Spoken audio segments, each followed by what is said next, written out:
In fact, in a new campaign ad, she's directly addressing voters' concerns about high prices.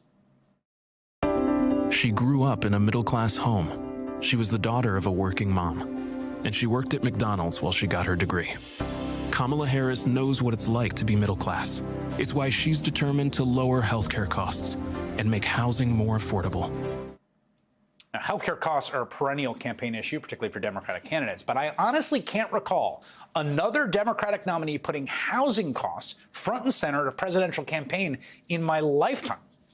And for all the advice from Republicans that Donald Trump needs to stop attacking Harris's race and crowd sizes and focus on those pocketbook issues where he had an advantage over Biden, he's not actually capable of engaging on the substance.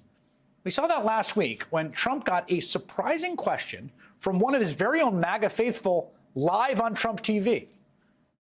What are you going to do about bringing down the rent and things like that in the economy? Because out of 8 children that I'm a father and a stepfather to, 5 of them are struggling, and I'm giving them part of my income on a regular basis. How are you going to make the economy not just the the food and electricity, but bring down the rent prices, the housing prices, so that these kids can survive?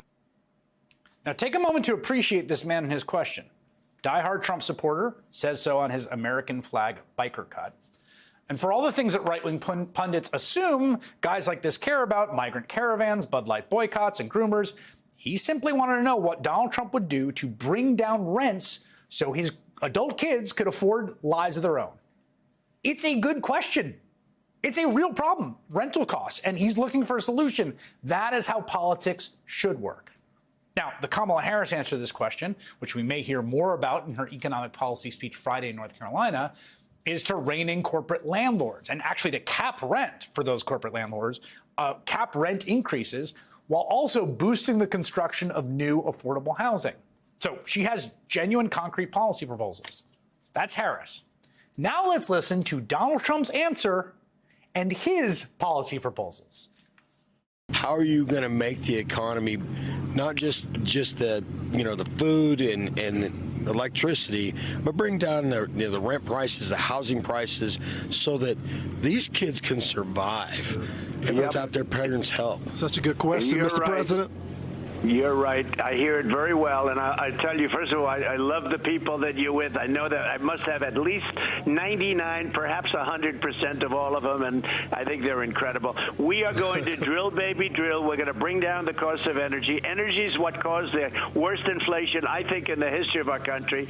Food prices are up 50%, sometimes more. You look at bacon. Bacon is quadrupled. You can't order bacon. You can't order anything. We're living horribly. We have the worst inflation we've probably ever had in our country, and it started because of energy. We're going to drill, baby, drill, and then we're going to have China and all of these countries that were treating us good when I was there toward that. I mean, it took me a long time to get them to behave properly. All of these countries are going to, again, stop. Like 4 years ago, I could ask you, you were in great shape. You had low energy costs. You had low food costs. Everything was good. You could buy a house. You had low interest rates, 2% interest rates. You had gasoline at $1.87. Now it's $5. And by the way, going up very substantially. But you had gasoline at $1.87 a gallon. Nobody talks about that anymore. Nobody even can believe it's going to happen. It's going to happen again. All right, so much of that are lies and errors, including the $1.87 and also like COVID was happening, particularly the Sturgis rally. Remember that? But again, that's his answer. Like a word salad dressed up with lies and self-congratulations and bacon. I mean, the guy, again, was very specific. He wanted to know about Trump would do not just electricity and food, about rent costs. And what he gets is drill, baby, drill, and China will be nice to us.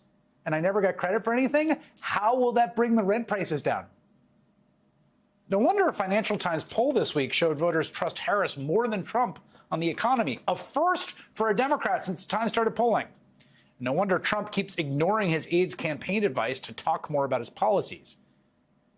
He doesn't really have any.